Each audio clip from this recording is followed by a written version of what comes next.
We don't have an intro to this podcast. Maybe we'll have one later.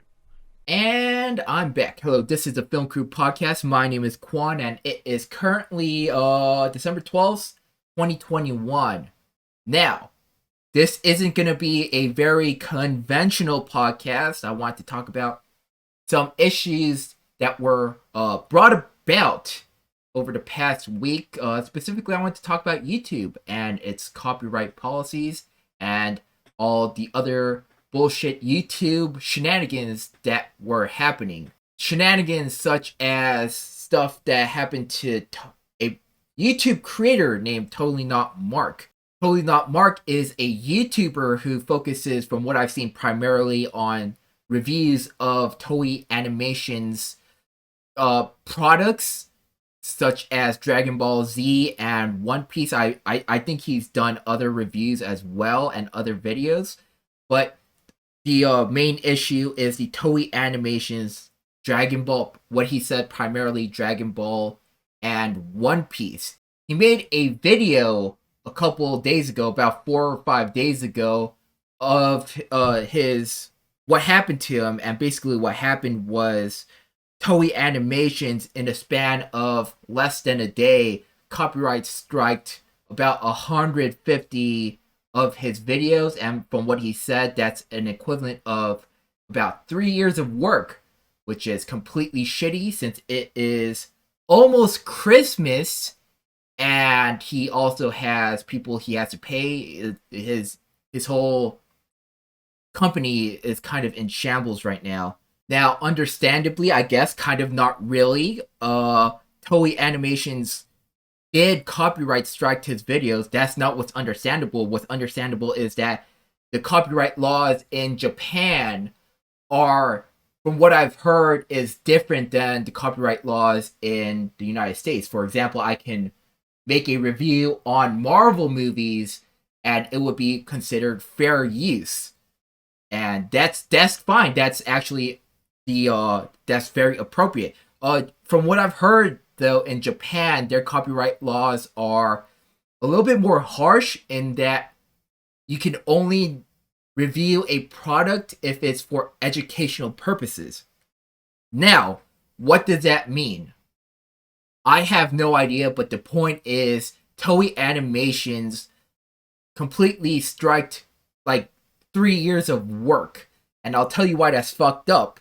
It's fucked up because it's against fair use. And since most of his Not Mark's videos are watched primarily in the Western community, primarily from what he said, America, like it's one of those things where he said that it would be understandable if Toei Animations copyright striked or like just banned his videos in Japan, but not they kind of did it for the rest of the world as well, and that's kind of shitty because they kind of I guess they're not really following the fair use policies of the Western world.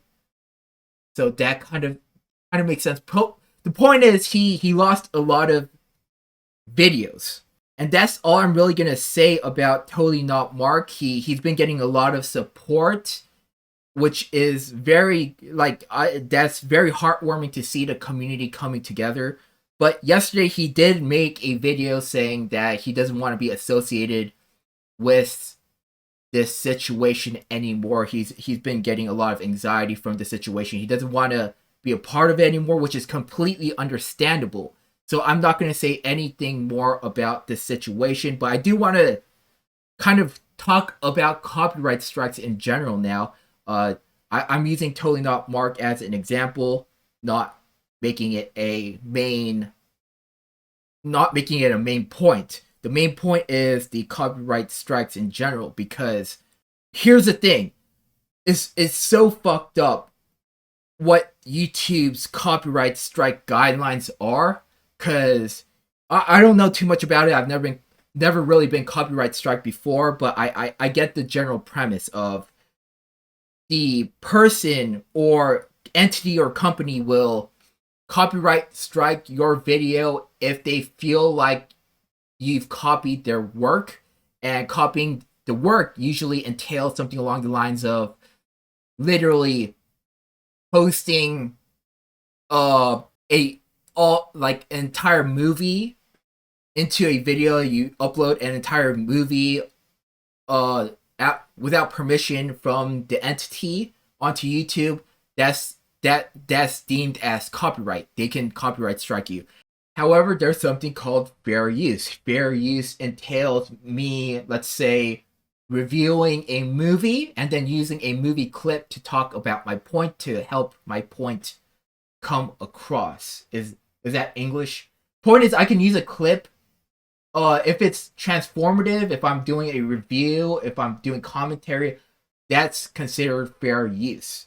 That being said, some of these companies, and it's usually companies that are kind of abusive of this copyright strike guideline that YouTube has put for the whole world to put individual YouTubers in fear. Companies can claim copyright of your videos, and it's one of those things where if you say, hey, fuck that bullshit, this is fucked, I want to file a claim because this is protected and under fair use, and the claim it wouldn't go to YouTube. It would that would make too much sense. It actually goes to the company that filed the copyright thing, who copyright striked you. Why is that fucked up? It's fucked up because why would I tell the company, hey, you were in the wrong, if they clearly think they are in the right? And since the company will most likely say, no, you're actually in the wrong, this claim is invalid, you will get a strike on your channel, 3 strikes, and you're out, by the way, as in, too bad, so sad, good luck out in the real world, fuck off. And you couldn't say shit. Which I actually have to mention that you can have, I believe, 3 strikes in 2 months, and after the 2 months, one of the strikes disappears, which I guess is kind of okay, but not really. But I'm changing the subject. So, anyways, after the company says, hey, you're stupid as fuck, you can now say, actually, no, company, you're stupid as fuck. I'm gonna press legal charges for copyright. And usually they have, I believe, 15 days to respond to you. And after 15 days, you get your video back. Which, I guess, sucks. Because that would show, if the company doesn't respond, then it'll show that they were actually in the wrong.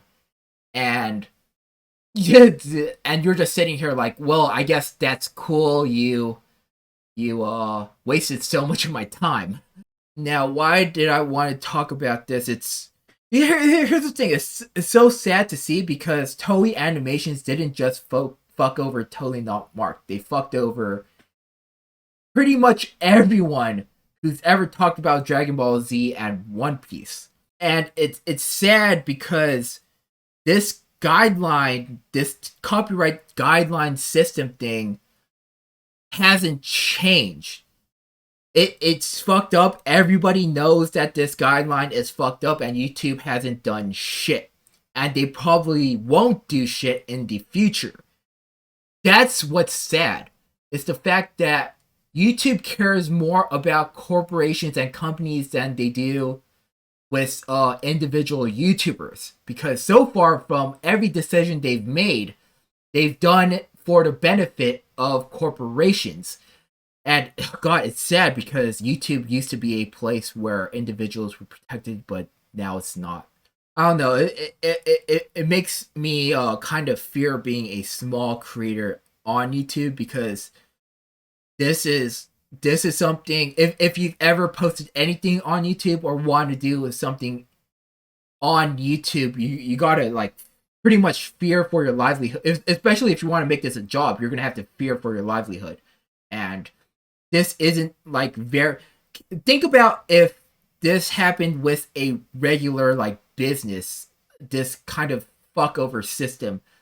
they'd be they oh fuck me. I don't know. Like this is blatant shittiness.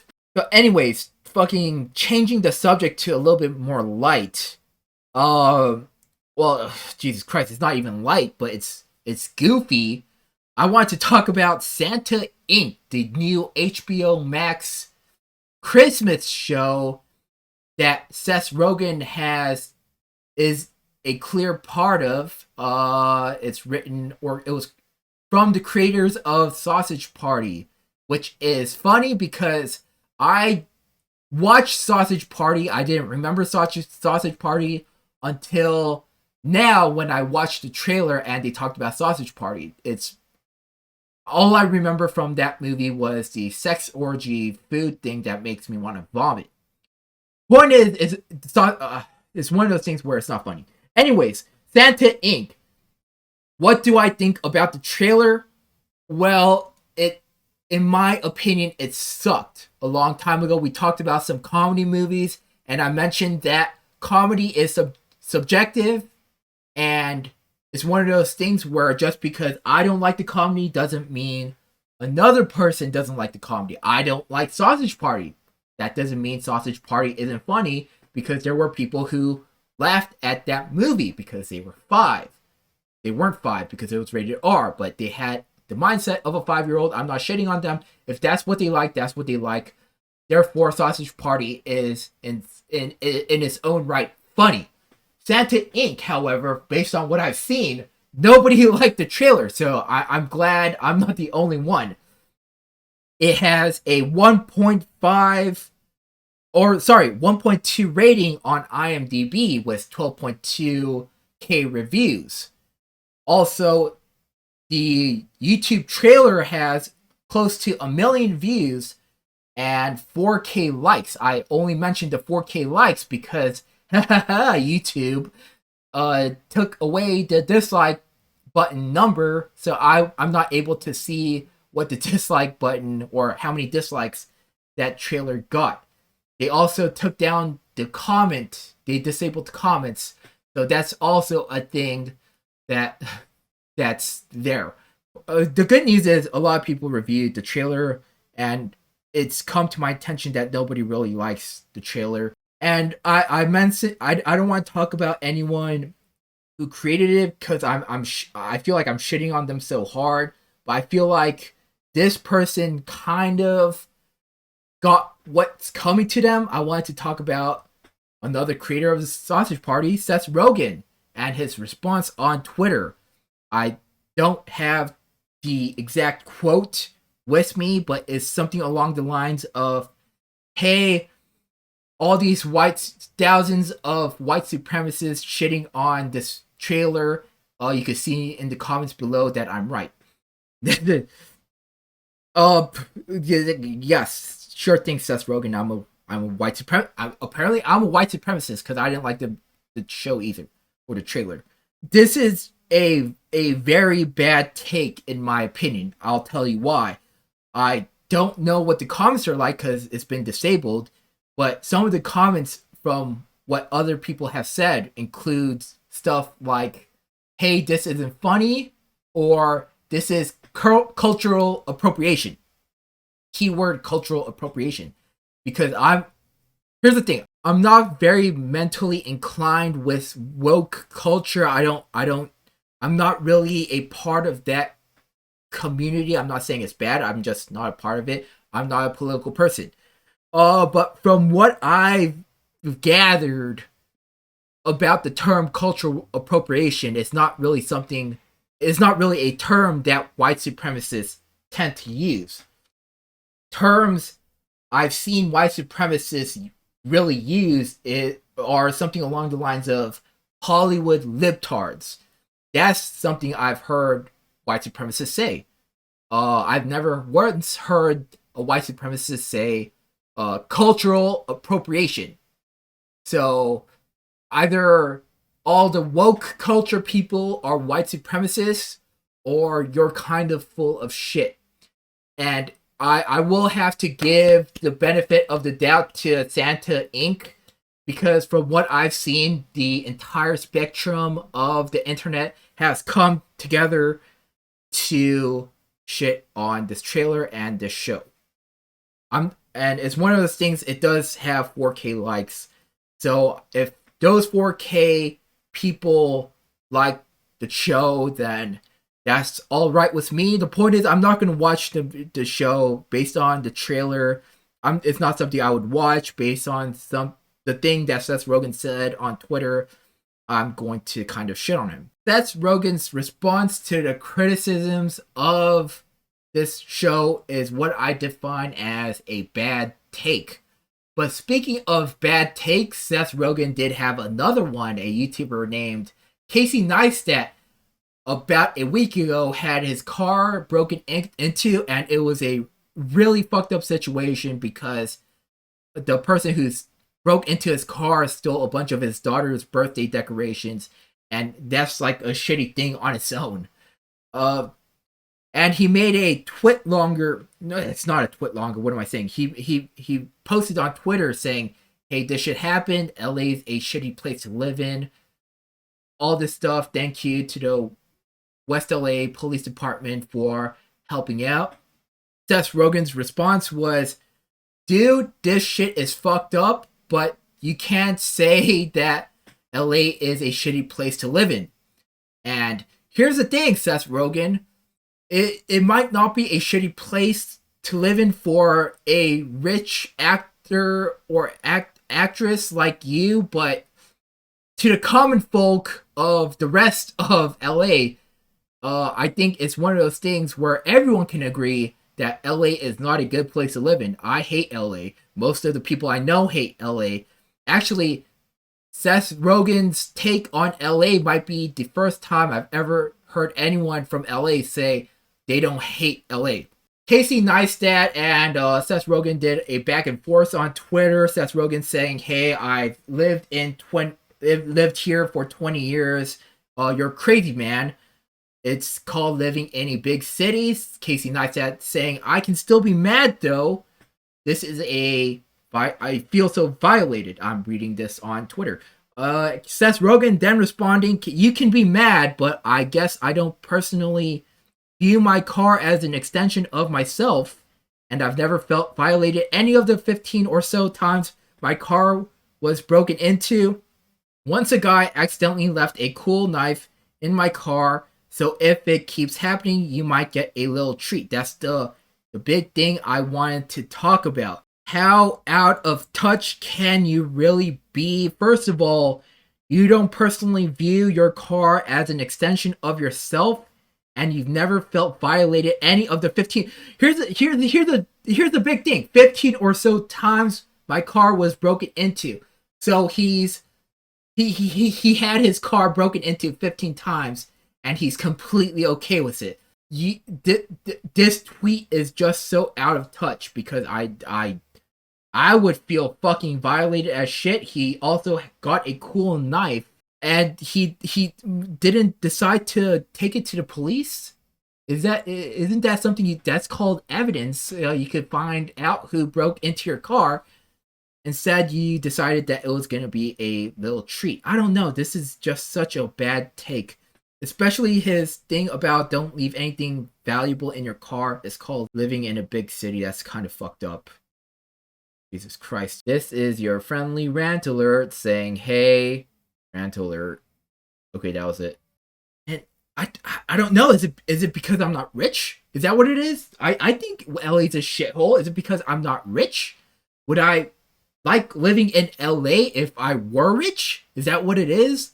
Because he's saying that his valuables were, don't leave your valuables in the car. My car was broken into 15 times. Maybe it's because he can replace his valuables. Is that what it is? Do I have to be rich to live in LA? Is that what I just fixed LA? Just be rich. Hey, I just fixed LA. To like living in LA, you have to be rich. So out of touch. It's over. It's over. This podcast is, yeah, it's over. It's over. Jesus fucking Christ. Oh my God, I'm getting a headache. All right, I'm ending it there. I just wanted to talk about some bad takes and blatant copyright infringement, and not copyright infringement, just blatant abuse of the copyright system. That's all. Jeez, that's all I really want to talk about. Uh, Thank you so much for watching and listening to me rant. My name is Dury Kwan. I have my own channel, Kwan is Gaming. Gaspar, he's not here right now. He has his own channel, Gaspar _the_ creature. You can find us on Instagram at FilmCrew7. You can also find us on Twitter, not really at CrewFilm, because we don't post shit on there on Twitter. You can find us on any podcast channel available. Jeez. Thank you so much for watching and listening. Make sure to like if you like, subscribe if you're not. My name is Kwan, and I'll see you all next time. We also don't have an outro either. We'll probably have one soon.